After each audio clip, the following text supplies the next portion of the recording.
ये Jack Dorsey हैं, Twitter के संस्थापक, the founder of Twitter and also it's farmer CEO. He was the CEO of Twitter when the farmer agitation was happening. और उन्होंने दो टूक कहा कि सरकार ने उनसे कहा अगर किसानों को दिखाया तो ट्विटर के दफ्तरों पर और उनके कर्मचारियों के घर पे छापा पड़ेगा और भारत में ट्विटर बंद कर दिया जाएगा. लेकिन सच की भी एक खासियत होती है, और सच की खासियत यह है कि जितनी शिद्दत से उसको दबाया जाता है उतनी तेजी से वो बाहर आता है. और एक बार फिर मोदी सरकार के काले कारनामे, उनसे जुड़ा हुआ सच बाहर आ चुका है. आज का जो टॉपिक है इस प्रेस कॉन्फ्रेंस का, वो मदर ऑफ डेमोक्रेसी में मर्डर ऑफ डेमोक्रेसी लगातार कैसे किया जा रहा है, उसी को उजागर करने का, उसी सच को बताने का है. सोचिए कि जब 3 काले कृषि कानून आए थे, किसान विरोधी कानून, और उन किसानों का दमन किया जा रहा था, जब 1 साल से ऊपर किसान दिल्ली की सरहद पर जाड़ा, गर्मी, बरसात, ओले झेलते हुए इस सरकार के खिलाफ आंदोलन कर रहे थे, तो बजाय समाधान ढूंढने के उनको मवाली, उनको खालिस्तानी, उनको पाकिस्तानी, उनको आतंकी तो कहा ही जा रहा था.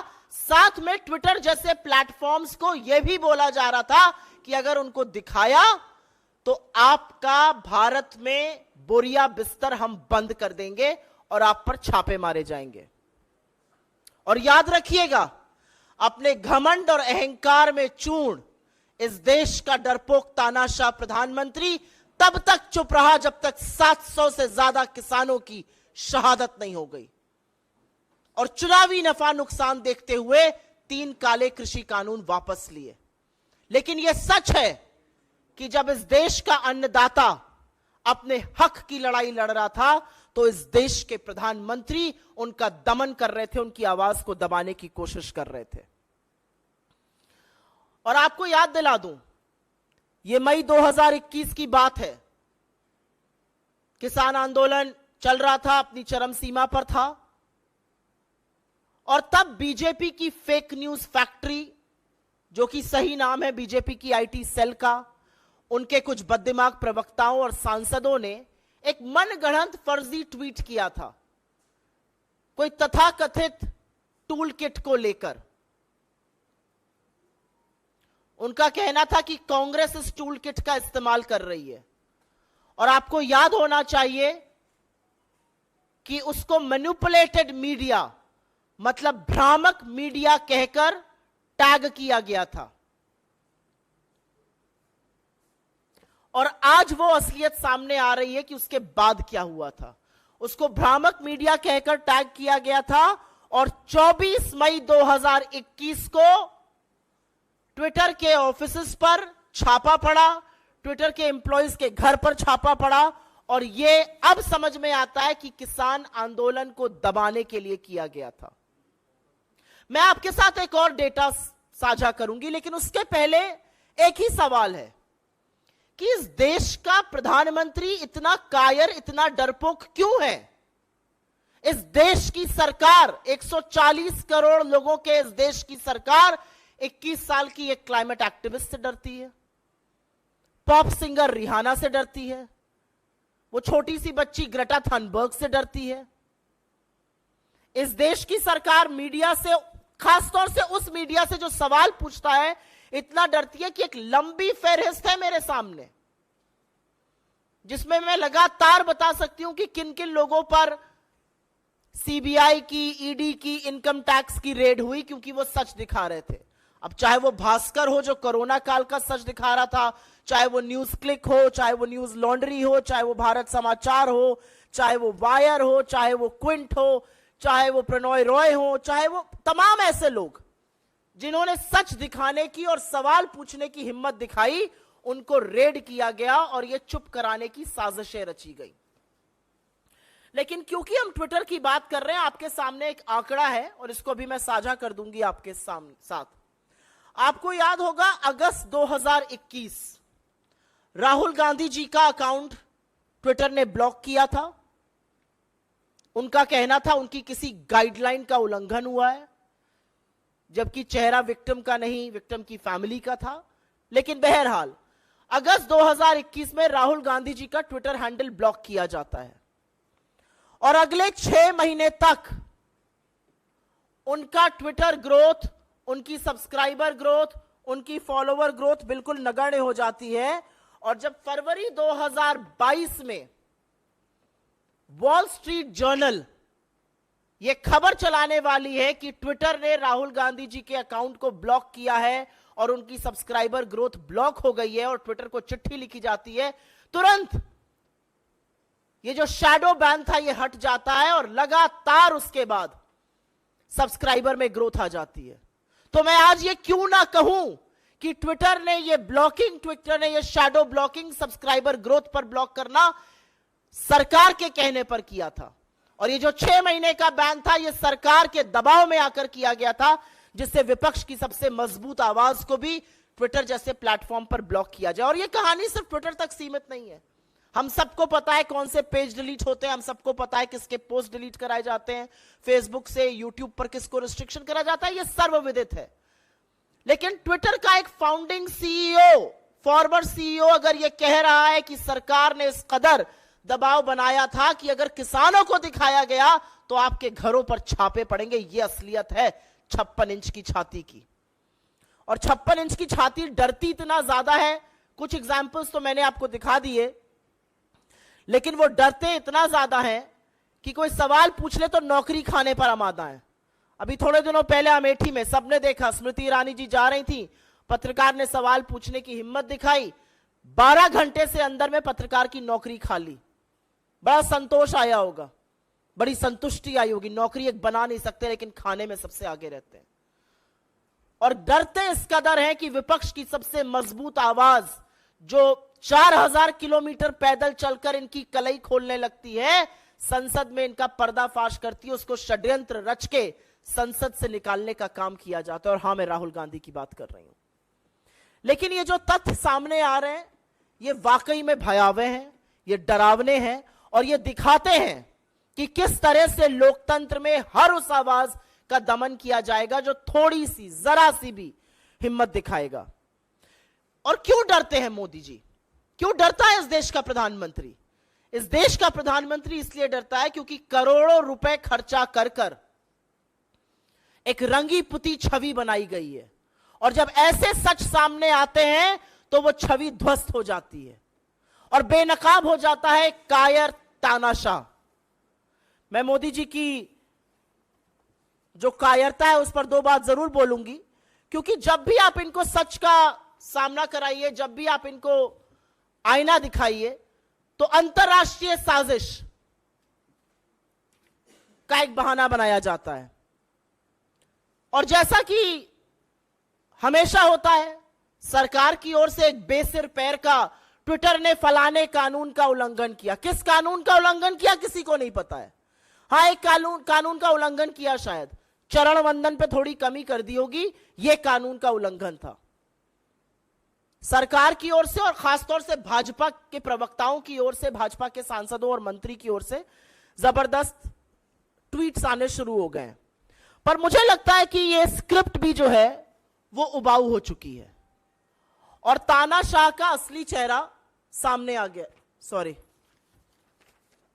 तानाशाह का असली चेहरा सामने आ गया। तानाशाह का मुझे लगता है अगर आप गूगल में डालिए तो शायद यह चेहरा सामने आता है। अब इनको पीछे करते हुए यह चेहरा सामने आने लगा है। लेकिन यह तानाशाह डरपोक है। यह तानाशाह इसलिए डरपोक है क्योंकि यह किसानों के खिलाफ अपनी निरंकुश पुलिस, यह किसानों के खिलाफ एनआईए, ये किसानों पर लाठियां बरसाने का काम करते हैं और सच को छुपाने का काम करते हैं। और वो सच बार बार उजागर होता है और आज सरकार को यह बताना है। और ये जो बेकार के तथ्य कहे जा रहे हैं कि वो झूठ बोल रहे हैं, आज जैक डॉर्सी को झूठ बोलने की क्या जरूरत है? उनको झूठ बोलने से क्या मिलेगा? क्या वो ट्विटर के सीईओ हैं? क्या वो ट्विटर के बोर्ड पर हैं? 2021 में वो सीईओ बनना बंद हो गए थे, 2022 मई से अगर मैं गलत नहीं हूं या मार्च से वो बोर्ड पर नहीं है। उनको क्या मिल रहा है ये सच उजागर कर कर? मुझे लगता है इस देश के लोकतंत्र को जो कमजोर करने की बात राहुल गांधी कहते हैं, इससे बड़ा प्रमाण दूसरा कोई नहीं है कि चुन चुन कर प्लेटफॉर्म्स को यह कहा जा रहा है कि असलियत मत दिखाइए, असलियत को छुपाओ, नहीं तो हम तुम्हारे ऊपर छापे मारेंगे, तुम्हारे दफ्तरों को बंद कर देंगे। यह असलियत है सरकार की। एक और असलियत है और उस पर संक्षिप्त में बात करके आपके सवालों का जवाब देंगे हम, और यह असलियत है डेटा ब्रीच की। कल एक बड़ी खबर आई कि कोविन का जो डेटा था, आप सबको याद होगा कोविड काल के दौरान अगर वैक्सीन चाहिए थी तो एक ही तरीका था, कोविन पर जाइए, अपना फोन नंबर, अपना आधार या पासपोर्ट या सेंसिटिव डेटा भरिए, उसके बाद आपको अपॉइंटमेंट मिलता था, आपको जाकर कोविड की वैक्सीन लग रही थी। और एक बात यह भी सच है कि एक ही फोन पर हो सकता है अपने घर वालों को, अपने मित्रों को, संबंधियों का भी रजिस्ट्रेशन किया गया था। पता चलता है कि यह डेटा सरेआम लीक हो रहा है। टेलीग्राम का एक बॉट लगातार यह डेटा लीक कर रहा है, और डेटा लीक बड़े बड़े नेताओं का हुआ, भाजपा के भी नेताओं का हुआ, श्री चिदंबरम का हुआ, विपक्ष के और लोगों का हुआ, डीएमके के नेताओं का हुआ। लगातार पता चल रहा है कि यह डेटा कैसा लीक हो रहा था। सारा डेटा अवेलेबल है, क्या डेट ऑफ बर्थ है, क्या पासपोर्ट नंबर है, क्या आधार आईडी है, सारा डेटा लीक हो रहा है। और सरकार का डिफेंस आप सुन लीजिए क्या है। सरकार के जो आजकल सबसे बड़े विश्वगुरु बने हुए एक और मंत्री हैं, जो राज्य मंत्री हैं इंफॉर्मेशन टेक्नोलॉजी के, उनका डिफेंस क्या है?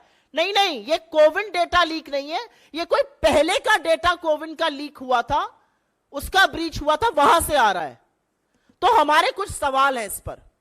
जो पहले का डेटा लीक, जिसको alleged breach and stolen data कहा जा रहा है, क्या उसके बारे में सरकार ने कोई कार्रवाई की थी? यह पब्लिक क्यों नहीं किया गया कि वो कौन सा डेटा था? एफआईआर क्यों नहीं लॉन्च करी गई? ये कहां से डेटा लीक होता है? कैसे एक थर्ड पार्टी टेलीग्राम पर सिर्फ नंबर डालने से सारा डेटा मिला जा रहा है? क्या है यहां का डिजिटल पब्लिक इंफ्रास्ट्रक्चर? लगातार सरकार आपका डेटा बटोरने की कोशिश करती है, क्या वो कोविन ऐप हो, क्या वो उमंग हो, क्या वो डिजी यात्री हो, लगातार लोगों का डेटा लिया जाता है। आप डेटा लेते क्यों है जब आपसे डेटा संभलता नहीं है?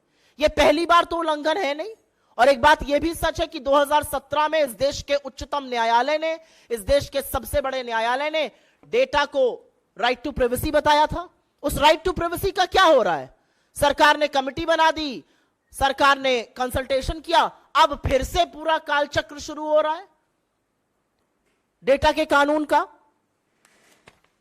तो सवाल यह कि यह डेटा गया कैसे कोविन ऐप से, किसके पास गया, और सरकार की क्या जिम्मेदारी? क्या सरकार यह कहकर बच जाएगी कि पुराना डेटा था, तो वो पुराना डेटा कैसे लीक हुआ? सो कहीं ना कहीं यह प्रेरित होता है, कहीं ना कहीं यह पूरी तरह से साफ है, अपना काम संभल नहीं रहा है, और जहां पर आपकी कलई उधेड़ी जाएगी वहां पर दमन किया जाएगा। अपना डेटा संभल नहीं रहा है, लेकिन किसानों की असलियत ना बाहर आ जाए, किसान कानून जो बने थे उसकी असलियत ना बाहर आ जाए, तो ट्विटर जैसे प्लेटफॉर्म्स को, किसानों के आंदोलन को दिखाने वाले अकाउंट्स को बंद करने के लिए दबाव बनाया गया, और बंद भी हुए। यह दबाव बनाया गया कि कैसे राहुल गांधी जी का अकाउंट सस्पेंड कर दिया जाए और कैसे वो अकाउंट डोरमेंट रहे। 6 महीने तक सब्सक्राइबर ग्रोथ ना होना, आप सोच सकते हैं। और जैसे ही खबर बाहर आने वाली थी, सब्सक्राइबर ग्रोथ लगातार होती गई, उछाले मारने लगी। और मुझे लगता है कि जब राहुल गांधी जी कहते हैं लोकतंत्र पर प्रहार है, और मीडिया के भी बहुत सारे साथियों को उस पर आपत्ति होती है, तो ज्यादा दूर नहीं देखना है। जैक डॉर्सी का ये 40 सेकंड से कम की जो बाइट है, 40 सेकंड से कम का जो वक्तव्य है, उसी को सुन लीजिए और सारा सच सामने आकर खड़ा हो जाता है। I will very briefly make a statement in English on this. This is an extremely important matter. Twitter has become a platform for expressing public opinion. It is also a platform where news is generated. It is also a platform where common citizens in this country can voice their concerns, their opinions, and what's ailing them. And the founder and former CEO of Twitter, Jack Dorsey, has today made it evidently clear, and he has nothing to lose or gain here, by the way, before the government jumps in. He asserts that when the farmer agitation was happening in India against the 3 farmer laws, the Modi establishment, the Modi government pressurized Twitter to block accounts that were showing farmer protests Otherwise, they would be raided, their employees would be raided, and Twitter would be shut down in India. I wasn't expecting the government to say anything else. There is no other defense other than saying that Dorsey is lying. What does he have to gain through lying or not lying or telling the truth? But the government has a lot to gain through lying. And it all ties up together. It all ties up because if you remember in May 2021, when the farmer agitation was at its peak, the BJP fake news factory and multiple leaders had tweeted a concoction of their brainchild, some alleged toolkit, which was tagged as manipulated media. And Twitter was then raided on the 24th of May 2021. Do you understand why that happened? It happened because the idea was to suppress the farmer agitation. The idea was to send out a message that anybody standing with the farmers or showing their movement will be suppressed like this. But what is the Prime Minister so scared about? And why should the Prime Minister of this country be scared of a girl who's a climate activist at the age of 21?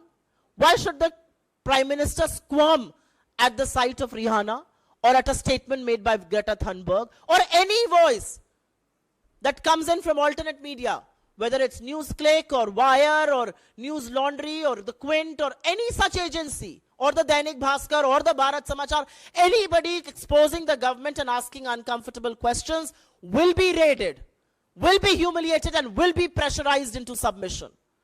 And last but not the least, it is evidently clear that opposition voices are regularly suppressed at the behest of the Modi government.